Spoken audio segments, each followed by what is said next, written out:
Bapak, Ibu, dan saudara-saudara sekalian, kita bertemu pula di dalam program acara Doa Pagi GKI Samanhudi pada tanggal 29 Januari 2025. Saya ucapkan selamat Tahun Baru Imlek bagi mereka yang merayakannya. Tuhan memberkati Bapak, Ibu, dan saudara-saudara sekalian untuk tahun-tahun mendatang. Sebelum kita mulai dengan membaca firman Tuhan, mari kita berdoa. Tuhan Bapa yang di surga, kami bersyukur atas kasih anugerah-Mu yang besar. Hari demi hari Kau peliharakan, Kau jaga, Kau lindungi kami, Kau berkati kami di dalam perjalanan hidup kami. Semuanya karena kasih anugerah Tuhan. Terima kasih untuk kami boleh melewati malam yang gelap dan Kau berikan pagi yang baru pada saat ini. Kami ingin mendengarkan firman-Mu Tuhan. Biarlah Engkau yang menyapa kami, untuk kami boleh mengerti dan melakukannya di dalam kehidupan ini.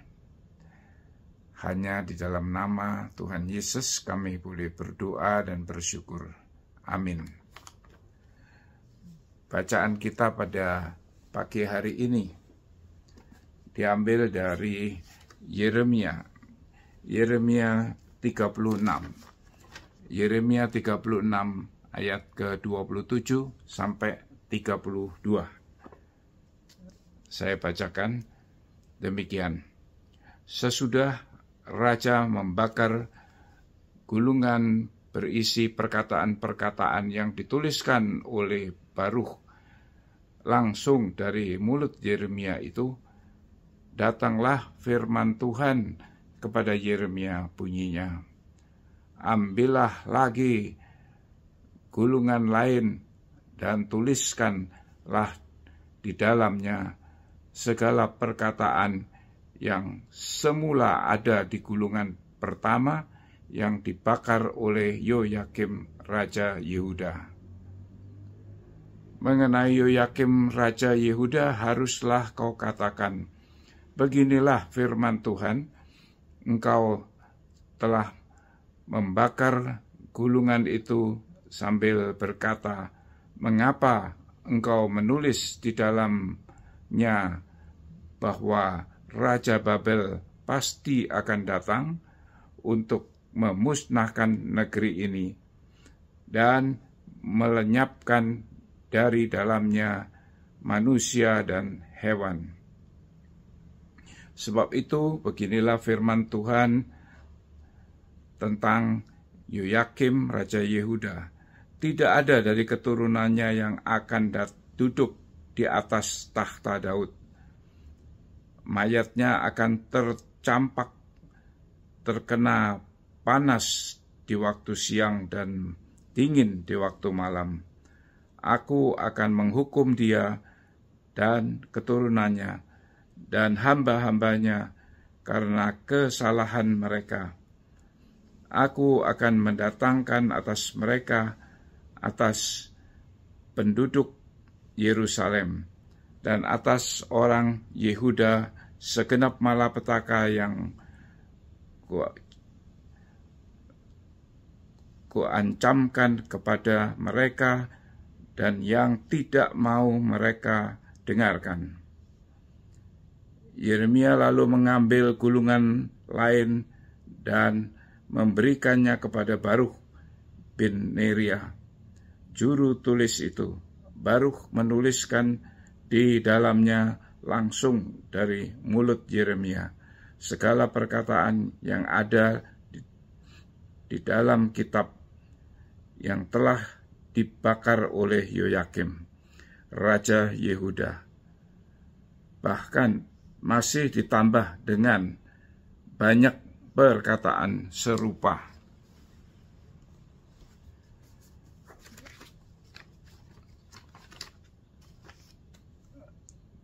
Tema kita pada pagi hari ini, Tuhan berdaulat.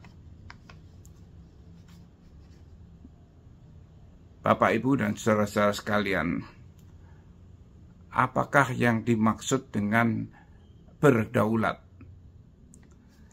Berdaulat di dalam hal ini adalah mempunyai kekuasaan tertinggi atas suatu daerah atau wilayah atau suatu negara.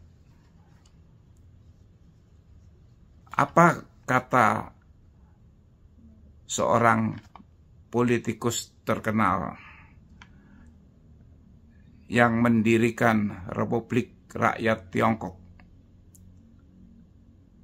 Mao Zedong, tentang kekuasaan? Kekuasaan itu tidak datang dari senjata, melainkan dari kepercayaan rakyat. Ini bicara tentang kekuasaan. Apa kata Yesus tentang kuasa? Sebelum Yesus diangkat ke surga, Dia berkata bahwa kepadaku telah diberikan segala kuasa di surga dan di bumi. Kembali kepada bacaan kita tentang Raja Yoyakim. Raja ini membakar tulisan-tulisan yang dipersiapkan, diperintahkan oleh Tuhan kepada Yeremia, nabinya. Mengapa Yoyakim membakar kitab gulungan ini? Kita tentu perlu mempelajari dulu siapa Yoyakim ini. Pada saat Raja Yosia mengakhiri pemerintahannya karena dibunuh oleh Firaun Neko, Raja Mesir.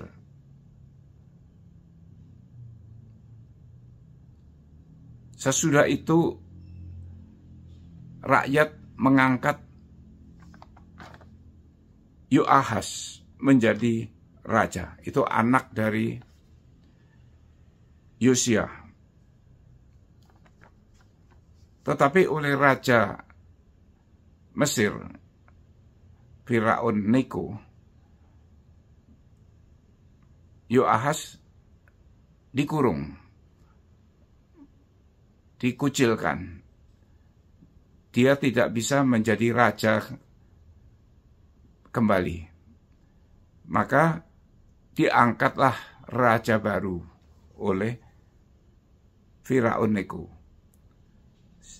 Siapa raja baru ini? Raja ini adalah El-Yakim. Lalu diganti nama menjadi Yoyakim. Dia adalah anak dari Raja Yosia.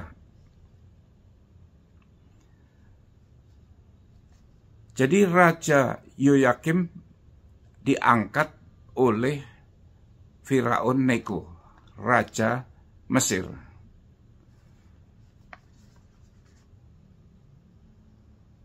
Sehingga di dalam pandangan Yoyakim, siapa yang berdaulat? Yang berdaulat adalah Raja Mesir, yaitu Firaun Neko. Tidak ada yang free. Mereka harus membayar upeti. Maka Raja Yoyakim mengumpulkan emas, perak dari rakyat, mengambilnya dari pajak, dan memberikannya kepada Firaun Neko. Jadi di mata Yoyakim, kekuasaan itu ya dia diberi. Kekuasaan itu adalah Firaun Neko.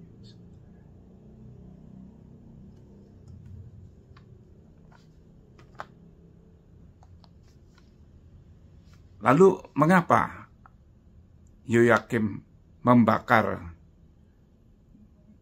kitab gulungan itu? Kalau kita ikutin, ini adalah suatu perintah Tuhan kepada Yeremia untuk mempersiapkan tulisan kitab gulungan untuk umatnya, untuk umat Yehuda, juga untuk Raja Yoyakim. Tapi Raja membakar.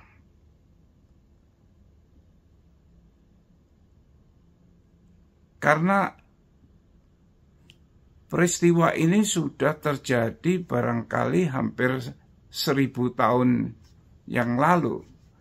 Itu bangsa Israel dibebaskan dari perbudakan Mesir. Di situ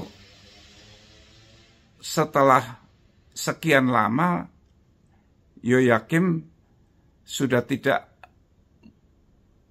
mempunyai memori lagi siapa Tuhan itu, karena perbuatannya dia sudah begitu menyeleweng. Dia mengikuti segala hal yang jahat dari nenek moyangnya. Nah, kita pandang sekarang dari pihak Tuhan.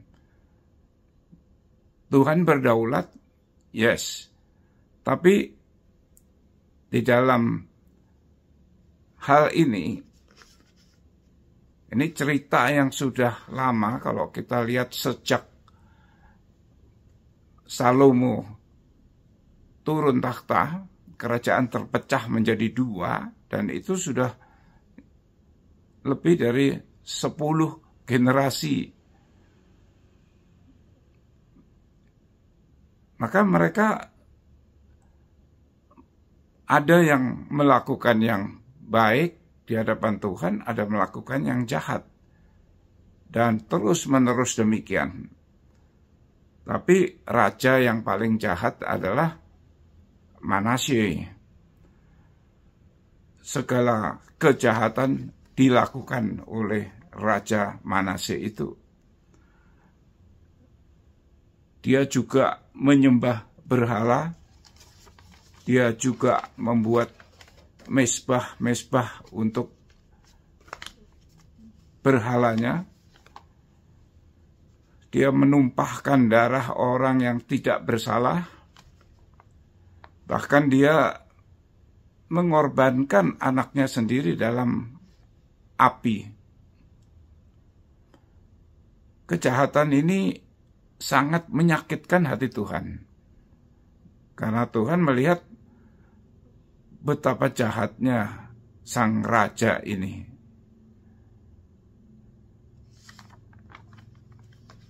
Lalu menghadapi Yoyakim ini, Tuhan masih mengingatkan kembali, masih memberikan kesempatan barangkali Raja Yoyakim ini akan bertobat dan meninggalkan hal-hal yang jahat. Tapi ternyata tidak. Bahkan gulungan kitab itu dibakar. Nah, disinilah masalah bahwa Tuhan yang berdaulat pun memberi kesempatan berkali-kali. Bahkan sesudah ini dibakar, Tuhan masih memerintahkan pula kepada Yeremia untuk mengulang kembali tulisannya. Tuhan memberi kesempatan sampai Yoyakim sendiri yang menolak Tuhan.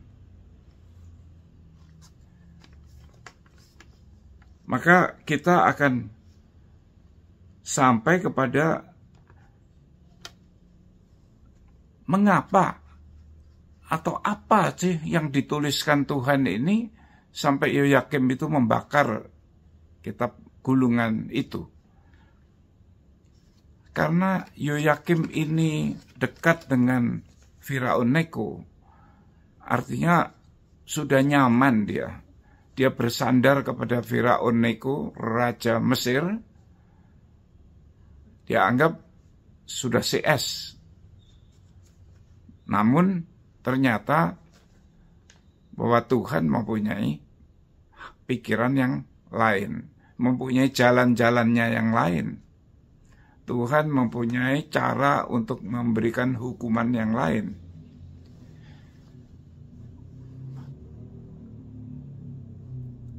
Dia akan mendatangkan Raja Babel.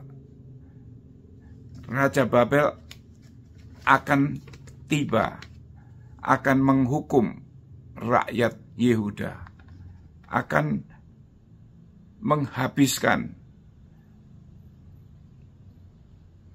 Nah, di sini Yoyakim merasa nggak nyaman, makanya dia membakar kitab itu. Dia merasa Tuhan itu tidak ada. Yang ada itu adalah dewa-dewanya dia yang selama ini udah berkolaborasi dengan dia.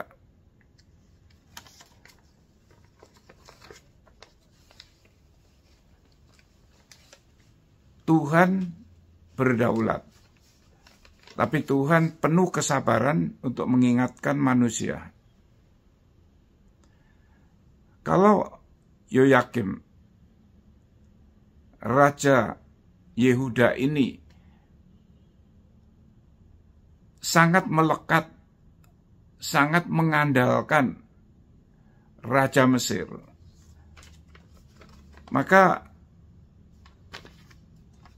firman Tuhan udah jelas ada di Yeremia 17 ayat yang kelima.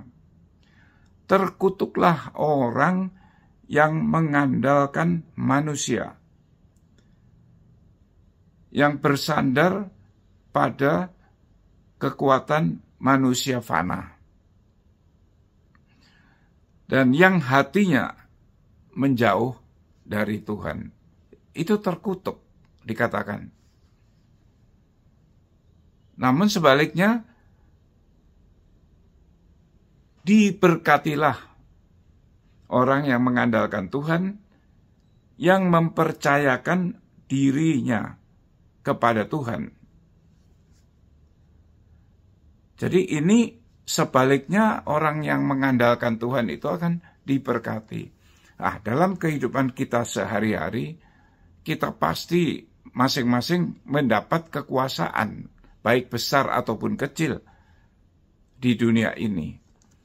Apakah kita sudah menggunakan kekuasaan ini dengan bertanggung jawab kepada Tuhan? Kekuasaan apapun yang kita terima dari Tuhan, jangan menggunakannya dengan semena-mena. Gunakan dengan bijaksana dan takut akan Tuhan. Pada waktu Tuhan Yesus terangkat, sesaat sebelum itu dia mengatakan bahwa segala kuasa telah diberikan padaku, kuasa di surga maupun di bumi. Sebab itu jadikanlah sekalian bangsa itu muridku. Baptislah dengan nama Bapa, Anak, dan Roh Kudus. Ajarlah mereka melakukan segala sesuatu yang aku perintahkan kepadamu. Ketahuilah bahwa aku menyertai kamu senantiasa. Inilah tugas yang diberikan kepada kita. kekuasaan itu bukan untuk kenikmatan kita, tapi kita diberi kuasa untuk boleh menjadi saksi-saksi Tuhan di dunia ini. Bayangkan bahwa Raja yang berdaulat, yaitu Tuhan sendiri, akan menyertai kita. Amin. Mari kita berdoa.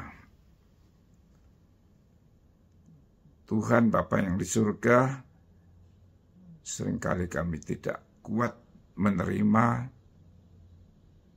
kuasa yang Kau berikan. Seringkali kami menyimpang dari jalan-jalan Tuhan. Ampuni kami Tuhan. Kuduskan dan layakkan kami kembali. Tolong kami boleh menggunakan kekuasaan itu dengan bijaksana. Kami berdoa untuk saudara-saudara kami yang sedang dalam penderitaan dengan masalah mereka masing-masing, mereka yang sakit, mereka yang tidak berpengharapan, mereka yang mengalami masalah konflik di dalam keluarga, dalam pekerjaan, di dalam kehidupan ini. Engkaulah yang memakai kami sebagai alat-alat di dalam tangan-Mu untuk boleh membawa damai Tuhan untuk mereka. Ya Bapa, pimpinlah kehidupan kami selanjutnya untuk kami boleh mempersiapkan hidup ini sampai perjumpaan dengan Tuhan. Terpujilah Engkau dalam nama Tuhan Yesus. Amin. Bapak, Ibu, dan saudara-saudara sekalian, selamat berkarya. Tuhan memberkati kita semua. Bagi Bapak Ibu yang memiliki pergumulan khusus dan ingin didoakan, bisa menghubungi rekan-rekan pendeta di nomor berikut.